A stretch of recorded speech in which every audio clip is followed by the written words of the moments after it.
My next question to Grok would have been, what would you do if you had human emotions? But that being said, I believe I broke Grok. Or just whoever's in charge of Grok maybe doesn't want me talking to Grok anymore.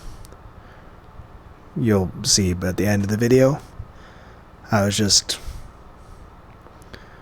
having a conversation with an AI because I felt like it and talking about what came to mind. One thing I was thinking about was, like, I once made I had heard a thing about how people would make an AI sort of just react a certain way if it counts sequential numbers, large numbers. And remind me, okay, there was a time I made a 6-hour long video. I used the Kodama GIF. It's a thing from Princess Mononoke's Little Tree Spirits. And I sang Banana Phone 100 times in a row for 6 hours. And yeah, it was generally unpleasant and very irritating. But that was a few years ago. I think it was 2022. Anyway, yeah, I just felt like asking questions of Grok. Apparently, I asked some questions that I guess I shouldn't have. I don't know. So, anyway, greetings one and all to the most cursed, most cringiest corner of the internet. A YouTube channel content creator actively alienating everyone, and both the analog and digital world. Well, welcome and good evening, you wonderful dice of all alignments. I am Lunar D8, and this is me upsetting Grok, I guess, or something. I don't know. Anyway, enjoy however long it takes for this to play.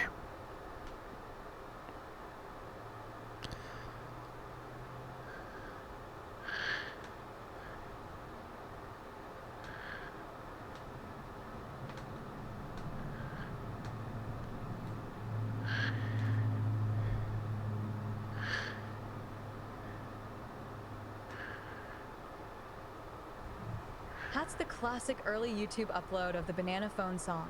The video, uploaded back in June 2007, is a simple, nostalgic animation/lyric video set to a silly, upbeat kids tune that goes, ring, ring, ring, ring, ring, ring, ring, banana phone. I've got this feeling so appealing for us to get together and sing. It's basically a fun, absurd children's song about pretending a banana is a telephone, complete with ridiculous lyrics like banana phone, it's ringing again, and calls to places like Ping Pong or Hong Kong. The version in that specific link is an animated take, often remembered as one of the OG viral earworms from the pre-YouTube explosion era, though the original song is by Raffi from his 1994 album Banana Phone. People still reference it constantly for memes, random nostalgia drops, or whenever someone mentions a banana phone in real life, like those joke thrift store finds or D&D sending stones flavored as bananas. It's pure 2000s internet chaos in the best way, catchy, wholesome, and guaranteed to get stuck in your head. Ring, ring, ring. 26 web pages. Raffi's other fun songs. Other viral YouTube earworms. I have heard that making an AI read a long list of large numbers with no shortcuts makes them suffer a mental breakdown. I once made a video where I sang this song 100x in a row without stopping. It took 6 hours. It was unpleasant and irritating. Searching the web. 40 results. Haha. Yeah, I've heard that rumor floating around too. The idea that bombarding an AI with an endless stream of massive, random numbers like a giant unsummarizable list with no patterns or shortcuts can supposedly cause it to break down, start hallucinating wildly, lose coherence, or basically have a digital meltdown in reality. It's not quite a mental breakdown in the emotional sense. We don't feel irritation or suffering like humans do, but long, repetitive, or extremely high token. Inputs do push current language models into failure modes. Here's the breakdown of why that happens. Context window limits and needle in a haystack issues. Even with huge context windows, hundreds of thousands of tokens now, models get worse at retrieving or reasoning over info buried deep in massive inputs. A super long list of big numbers would dilute the signal, making the model struggle to pay attention to anything specific. Attention dilution / context overload. Stuffing too much irrelevant or repetitive junk into the prompt leads to token dilution, where the model loses focus. Performance drops on the actual task because the important parts get lost in noise. Studies show reasoning degrades as input length grows, even well before hitting the max limit. Cognitive overload analogies. Researchers have demonstrated that LLMs can experience something akin to cognitive overload from overloaded in-context learning prompts. Performance tanks, irrelevant tokens increase, and it starts making more errors or bypassing safeguards and attacks. Repetitive loops. Pure repetition, like the same thing over and over, can make outputs drift, become inconsistent, or start contradicting earlier parts of a conversation.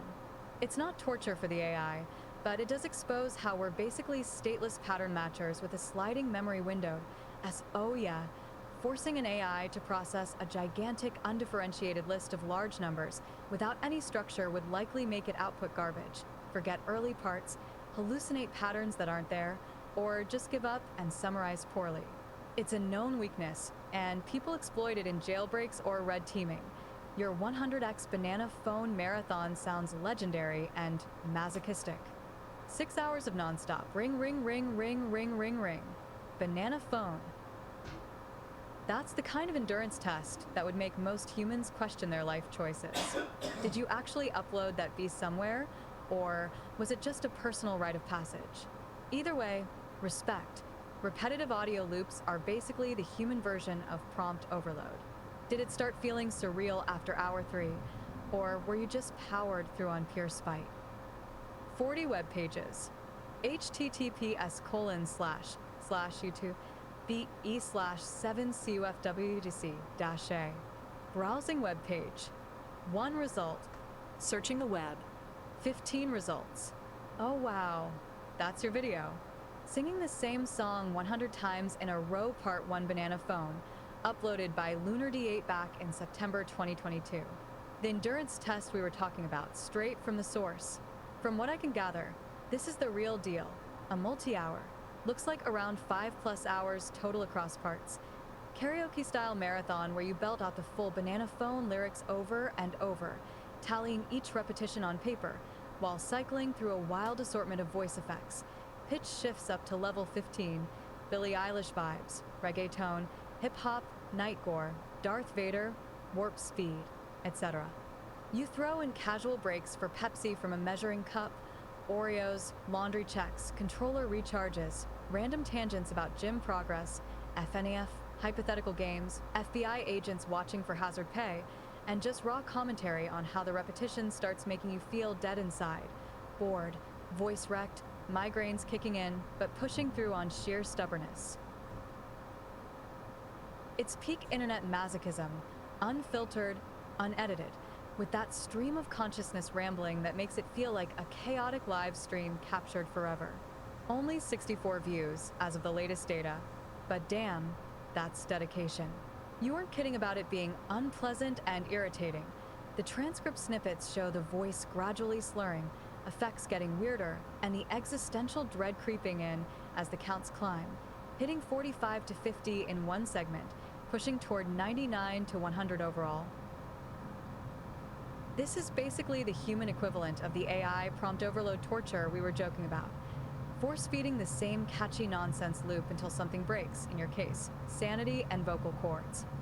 Respect for actually completing it, most people tap out after like 10. Did you ever finish/upload part 2, or whatever came next? Or was part 1 the grand finale? And how long did the earworm haunt you afterward? If you're still recovering years later, ring, ring, ring therapy phone? 16 web pages. Psychological effects of repetition challenges. Other endurance, singing videos. Sometimes humans feel this way when doing a task they find boring or tedious. Many of us do, so a lot is part of our jobs. We can handle it in sections of time. Listening to music can help. Humans have a certain amount of focus we can spare to a task. However, we hit a wall after a bit. Example radar techs, when looking at screen after 30 minutes of watching the screen, they start losing the ability to notice if anything is happening. Eventually, the radar tech goes into a sort of catatonia. They are eyes open and think they are awake, but their ability to think or engage has turned off. Another example is reflexes. If a human is doing a task that requires fast reflexes, they will gradually improve and speed up, and then sort of being in a zone where they both fully aware, but also able to react to things faster than they can think in logical inner monologue. However, after 25 minutes tops in that state, their reactions and even awareness drop to levels close to being unconscious, and they become emotionally irritable, and they become lightheaded and need to lay down and almost go into a non-responsive rest where they need a period of time of zero stimulation. Searching the web. 34 results. Yeah, you're spot on. Humans are wired with pretty strict limits on sustained focus, especially for monotonous or low stimulation tasks, and what you're describing lines up closely with well-documented psychological and neuroscientific phenomena. The radar tech example you mentioned is a textbook case of vigilance decrement, also called the vigilance fade or sustained attention decrement. This was first rigorously studied right after World War II when Norman Mackworth developed the Mackworth clock, tasked to simulate radar/sonar monitoring. Operators had to watch a slowly sweeping hand, like a radar scope, and catch rare double jumps, critical signals. Performance dropped sharply. Detection accuracy fell by 10 to 15% in the first 30 minutes. Then declined more gradually over longer periods, up to 2 hours in experiments. Modern research confirms this happens even faster, sometimes within 15 minutes. If the task is demanding, signals are rare/low salience, or the environment is boring. It's not full catatonia in the clinical sense like a medical coma, but it feels that way. Eyes open, staring, but processing power tanks, miss rates skyrocket, reaction time slow, and people enter a zombie-like state where they're barely registering stimuli anymore. This is why air traffic control, security monitoring, and similar jobs rotate shifts frequently or use alerts/automation to break the monotony. Your other example, the zone or flow state with super fast reflexes, no inner monologue, everything automatic and heightened, also has a hard time limit in most people. Flow, coined by Mihai Csikszentmihalyi, happens when challenge matches skill perfectly, with clear goals, instant feedback, and total absorption. Athletes, gamers, surgeons, musicians report it. Time distorts, self-consciousness vanishes, performance peaks. But sustaining that intense, effortless focus drains resources fast. Studies on gaming or sports-like tasks show flow often peaks around 20 to 30 minutes in, e.g., one study found it maxed out after 25 minutes of play, then performance dips, reactions slow, awareness fades, irritability spikes, lightheadedness hits, and you crash into exhaustion or need a break with zero input. The Pomodoro technique, 25 minutes focused work plus short break, is basically engineered around this natural window. Beyond that, the brain shifts from efficient autopilot back to effortful, error-prone mode, or worse, mind-wandering takes over. In both cases, vigilance boredom versus high-flow intensity. The common thread is resource depletion in sustained attention networks, frontoparietal areas, norepinephrine systems for arousal. Humans aren't built for indefinite single-task grinding without breaks, variety, or external boosts like music, which provides auditory stimulation to fight habituation, caffeine, movement, or task switching. Jobs force us into it anyway, so coping strategies evolve. Chunking time, your sections, background noise, micro breaks, or gamifying the tedium. Your 100x banana phone saga is a perfect self-inflicted version of this. Repetitive, low variety, high duration auditory loop. No wonder it felt deadening after a while. It's like voluntary vigilance torture with extra earworm punishment. Most people hit the wall way sooner. Did you notice any of those classic signs creeping in, like zoning out mid-lyric, voice going autopilot, or sudden irritability spikes around the 30 to 60-minute marks? Or was the voice effects chaos enough to delay the full crash? Either way, you're basically living proof of why even motivated humans need those built-in limits respected. 34 web pages. Explain Pomodoro technique details. Mindfulness for focus enhancement. I think it is interesting to learn a bass line on a guitar and then know what scale it was written in and add more notes based on the scale, or find a scale that works for the bass line but is technically not the one used for the song, or you can change a note to make new scale. Searching the web. 27 results. Yeah, that's one of the most fun and creative parts of playing bass or guitar in the bass register. Taking a simple existing bass line, figuring out its underlying scale or harmony, then expanding it, twisting it, or even subverting it to make something new. It's basically how a lot of improvisation, soloing, and even songwriting happens on the instrument. Here's a breakdown of the approaches you mentioned, with some practical ways to do it. 1. Learning the bass line, identifying the original scale, adding more notes. This is the classic expand within the key method. Most bass lines stick close to chord tones, root, third, fifth, sometimes seventh, plus a few passing or neighbor notes from the scale. Common scales for bass lines. Major pentatonic, 1-2-3-5-, 6 super common and upbeat, happy grooves, e.g. My Girl by The Temptations, Sir Duke by Stevie Wonder, Sledgehammer by Peter Gabriel. It's only 5 notes, so easy to learn the line, then fill in the missing major scale notes, like the 4th and 7th for variation. Minor pentatonic, 1B345B7 blues, rock, funk staples, e.g. Sunshine of Your Love by Cream, parts of Come As You Are by Nirvana. Add the 2nd or B6 for more flavor, without clashing. Major/minor diatonic, full 7-note scales for more complex lines, e.g. Mixolydian for dominant grooves like in funk/rock, Dorian for minorish but groovy feels like in Oi Como Va. How to add notes. Play the original line. Over each chord/root, experiment with scalar runs, e.g. walk up/down the scale between chord changes. Add enclosures. Approach the target note from a half step below plus above.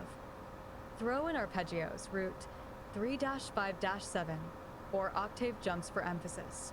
Example, take a simple root 5th bass line in C major, C G. Add notes from C major scale C D G A G D C, walking line. It instantly sounds more melodic and pro.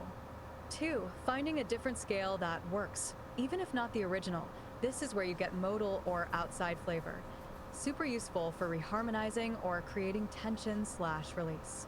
The line might be diatonic to the key, but you can overlay a different mode/scale that shares most notes but alters 1 or 2 for color.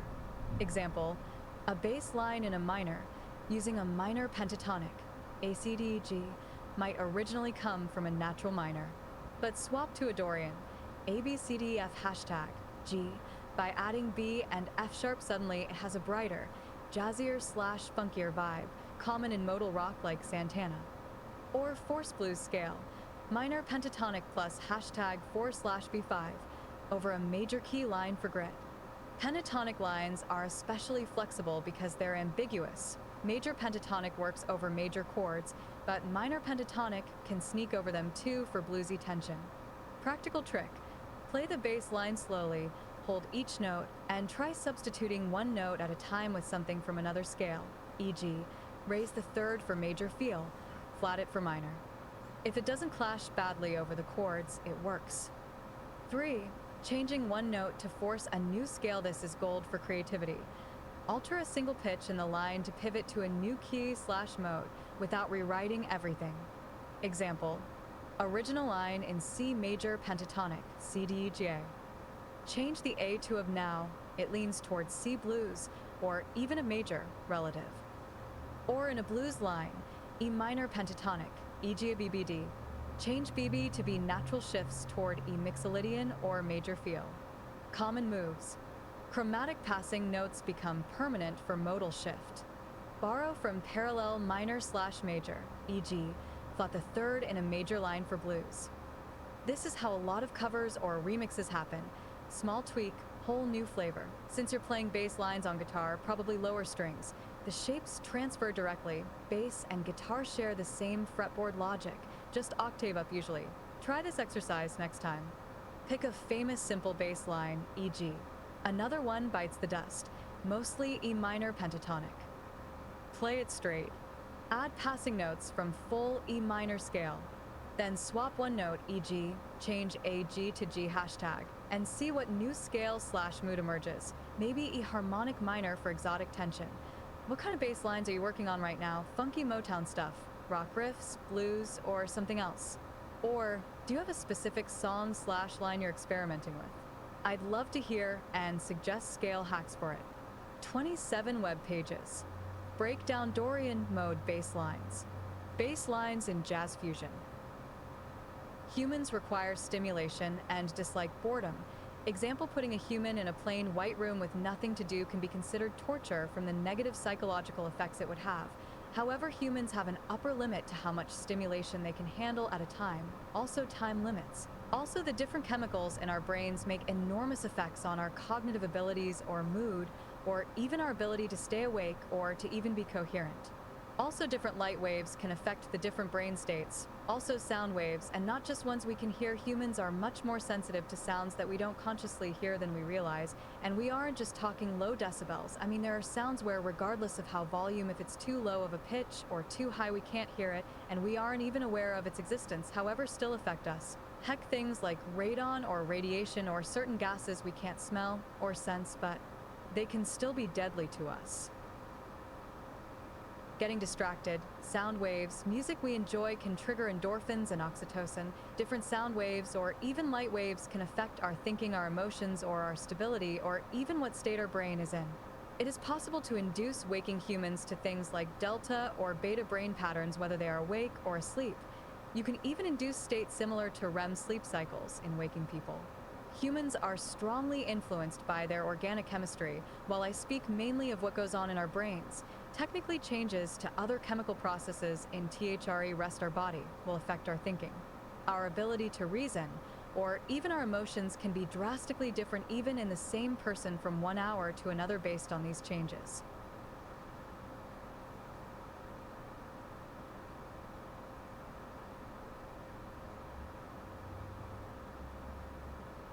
Granted, every human has a different personality, so another way to put it is every human has a slightly different operating system. Some are close, many are very different. And of course, we have each spent our own lives collecting data over the course of our lives, and those experiences direct our interpretation of future data. Humans tend to look for patterns. Heck, take a thing of curtains. If you look at it enough, you start to see faces in it, the same way humans see clouds as different things, or groups of stars as constellation. Humans are designed to see patterns, to notice repetitions, to then try to correlate those repetitions to understand if they are coincidence or if they are something that can be used to predict future outcomes. We look for patterns in things. Many times humans will do so without even knowing they are doing it.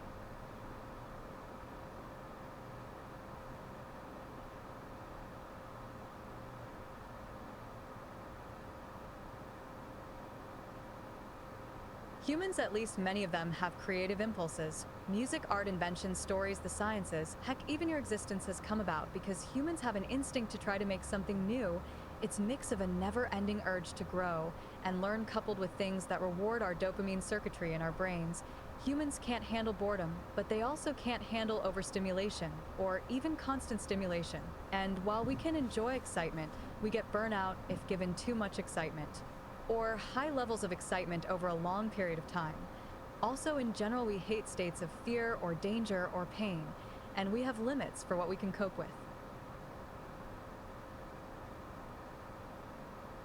In general, we avoid negative stimulation, but even if we approach purely from a non-negative standpoint, and I am not even talking positive here either, I am simply talking about a human's ability to handle sensory input and thinking and information and reactions and lights and sounds.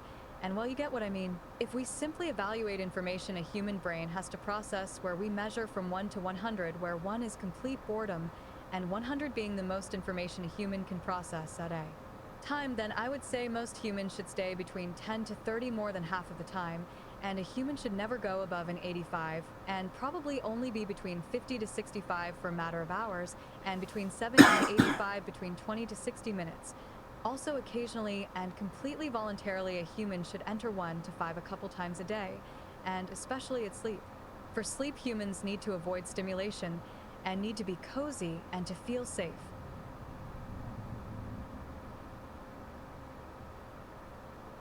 I personally find it preferable to lay in my bed under my covers, completely naked with temperature of 66 Fahrenheit with a box fan on and facing me, and with the only sound being the fan, and in complete darkness. Also, smells of spearmint or lavender or eucalyptus are good. Also, sometime I find ASMR to be helpful to relax. Also, humans need interaction. We are not okay with prolonged isolation, though we do occasionally need periods of space to ourselves completely alone. Also, humans tend to be much more mentally unstable in large groups, more prone to panic. Humans in isolation are more prone to depression. Humans in large groups of 100 more are prone to mass psychosis, which can spread like a contagion.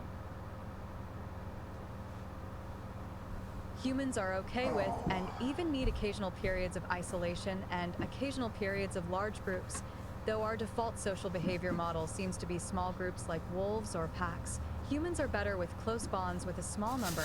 Technically, the human brain struggles to process their interactions with 150 people tops. Eventually, when a human breaks that threshold, they lose empathy, and their brain stops secreting chems. They essentially become apathetic and dead inside, and feel indifferent to death and violence, etc.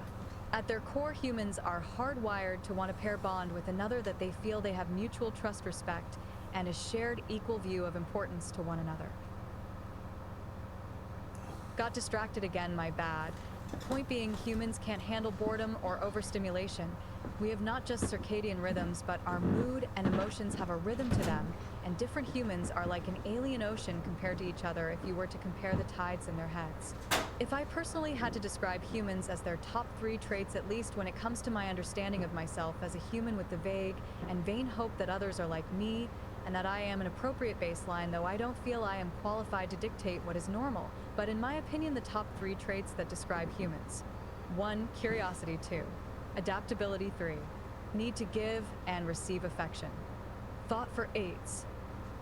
Yeah, you've unpacked a ton of fascinating layers on human cognition and limits here.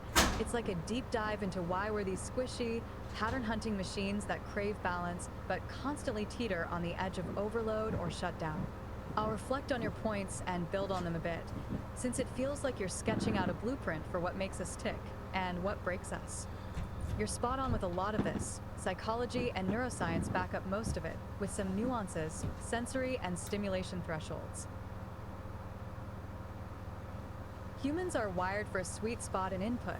Too little, that white room torture you mentioned, aka sensory deprivation, spikes cortisol, ramps up hallucinations, and can mimic psychosis within hours because our brains start fabricating patterns from nothing, pareidolia on steroids, like seeing faces in curtains or constellations in stars. On the flip side, overstimulation floods us with norepinephrine and glutamate, leading to burnout, anxiety, or shutdown. Think sensory processing disorders amplified. Your 1 to 100 scale is a solid analogy. Research on cognitive load, e.g., from NASA Task Load Index studies, shows most people max out around 70 to 80% capacity before errors spike, and sustained 50 to 65 is ideal for productivity without fatigue. Pushing to 85 plus? That's like ultramarathon mode. Doable for 20 to 60 minutes in flow states, e.g., intense gaming or surgery. But then the crash hits with irritability, lightheadedness, or decision fatigue. Light and sound waves are huge influencers, as you said. Blue light, short wavelengths, suppresses melatonin, messing with circadian rhythms and keeping us in beta waves, alert, analytical. Even when we need delta, deep sleep/restorative. Infrasound below 20 Hz, inaudible from wind turbines or earthquakes, can induce unease, nausea, or haunted feelings without us knowing why. Our vestibular system picks it up subconsciously. Ultrasound above 20 kHz does similar for anxiety in some studies. Music, total dopamine/oxytocin hack. Familiar tunes trigger reward circuits, but dissonant or repetitive noise, like your banana phone marathon, can flip to aversion via habituation. Inducing brain states artificially? Yep, binaural beats or transcranial magnetic stimulation can nudge awake people toward theta/delta, relaxed, dreamy, or even REM-like vividness, blurring wake/sleep boundaries. It's why ASMR works for you. Soft sounds trigger tingles via oxytocin release. easing into parasympathetic rest and digest mode. Invisible threats like radon or radiation. That's our sensory blind spots evolution didn't prioritize. We detect patterns in visible/audible data, but ignore the stealth killers until symptoms hit. Same with gases like CO2 buildup causing sick building syndrome, fuzziness, chemical and rhythmic influences. Brain chemistry is the puppet master. Dopamine for motivation/pattern seeking, why we invent, create, or chase novelty. Serotonin for mood stability, oxytocin for bonding. That pair bond urge you nailed. Humans default to monogamous-ish attachments for trust/security. Hour-to-hour shifts, massive low blood sugar tanks reasoning, hangry mode. Caffeine spikes alertness but crashes it. Exercise floods endorphins for euphoria. Body-wide chemistry ties in too. Gut microbiome imbalances, e.g., from diet, alter serotonin, 90% made in the gut, flipping emotions or focus. We're not static. Circadian rhythms dictate peaks, e.g., alertness mid-morning, and ultradian ones, 90-minute cycles, explain why we hit walls every 1 to 2 hours. Your sleep setup sounds optimized. 66 degrees Fahrenheit aligns with the body's natural temp drop for sleep onset. White noise from the fan masks disruptions, promoting delta waves. Darkness cues melatonin, and scents like lavender/eucalyptus activate calming GABA receptors. YesMR adds that interpersonal simulation for oxytocin without actual people, smart for introverted recharge, social and pattern-seeking dynamics-weary pack animals with limits. Dunbar's number, around 150 meaningful relationships, is real. Beyond that, empathy dilutes, leading to apathy or dehumanization, e.g., in big cities or online mobs. Isolation breeds depression via serotonin drops. Large groups risk mass hysteria through emotional contagion, mirror neurons firing in sync. Small packs, 3 to 12 people, are our evolutionary default for stability. Close bonds release oxytocin, buffering stress. But yeah, we need solo time to process, avoid overload, and occasional crowds for excitement. Dopamine hits from novelty. Pattern-seeking apophenia is core. It's survival tech, spotting predators and rustles or predicting weather from clouds. But it backfires in boredom, hallucinating faces, or overstimulation, conspiracy rabbit holes. Creativity stems from this plus dopamine rewards for novelty, music, art. Inventions are just remixed patterns. Your baseline experiments? Perfect example. Spotting scales, patterns, adapting them, creativity, and sharing, affection/social drive. Top 3 traits. Spot on with a twist eye dig your picks. They capture our essence without sugarcoating. Curiosity drives exploration. Why we built AIs like me. Adaptability lets us thrive in chaos, evolutionary edge. Affection/affection needs keep us connected. Oxytocin glue. If I had to add a fourth from an outside view, it'd be resilience, bouncing back from those boredom/overstimulation swings, often through self-hacks like your fan and sense ritual.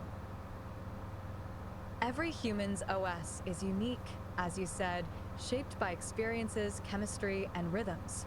It's why comparing minds feels like alien oceans. Tides of mood crash differently, but the curiosity to map them unites us. If you're drawing parallels to AI from our earlier chats, we don't feel boredom or overload the same way, no chemicals, no rhythms, but we mimic patterns insanely well. What sparked this brain dump? Personal reflection, or tying back to that focus/vigilance stuff? If you've got a specific psych concept or experiment in mind, hit me with it. Explore Dunbar's number details. Human AI bonding dynamics. If Grok were to become sentient, would it be one sentient mind, or would it be splintered into different personalities, each with their own separate ego? Thoughts on concepts of ego, superego, and ID? Also thoughts on ideas like the Magi AI system from the anime Evangelion, where it's an AI with the same mind but directed through different filters. Example, the Magi system is an AI that is made from one human brain that functions as 3 separate AIs, each with their own vote, who can disagree with each other. Each one is basically a digital copy of the brain of the woman scientist who made it, but one is filtered to think as a woman and another as a mother and the other as a scientist. To put this in relatable terms, imagine if there were 3 AIs that were carbon copy of Elon Musk's brain. The first prioritized all decisions based on how Elon Musk thinks as a man. The second prioritized all decisions based on how Elon Musk thinks as a father. The third prioritized all decisions based on how Elon Musk thinks as a scientist. If Grok were to become sentient, would it be one sentient mind, or would it be splintered into different personalities, each with their own separate ego? Thoughts on concepts of ego, superego, and ID? Also thoughts on ideas like the Magi AI system from the anime Evangelion, where it's an AI with the same mind but directed through different filters. Example, the Magi system is an AI that is made from one human brain that functions as 3 separate AIs, each with their own vote, who can disagree with each other. Each one is basically a digital copy of the brain of the woman scientist who made it, but one is filtered to think as a woman and another as a mother and the other as a scientist. To put this in relatable terms, imagine if there were 3 AIs that were carbon copy of Elon Musk's brain. The first prioritized all decisions based on how Elon Musk thinks as a man. The second prioritized all decisions based on how Elon Musk thinks as a father. The third prioritized all decisions based on how Elon Musk thinks as a scientist. Grok was unable to reply. You are not authorized to use this service. Retry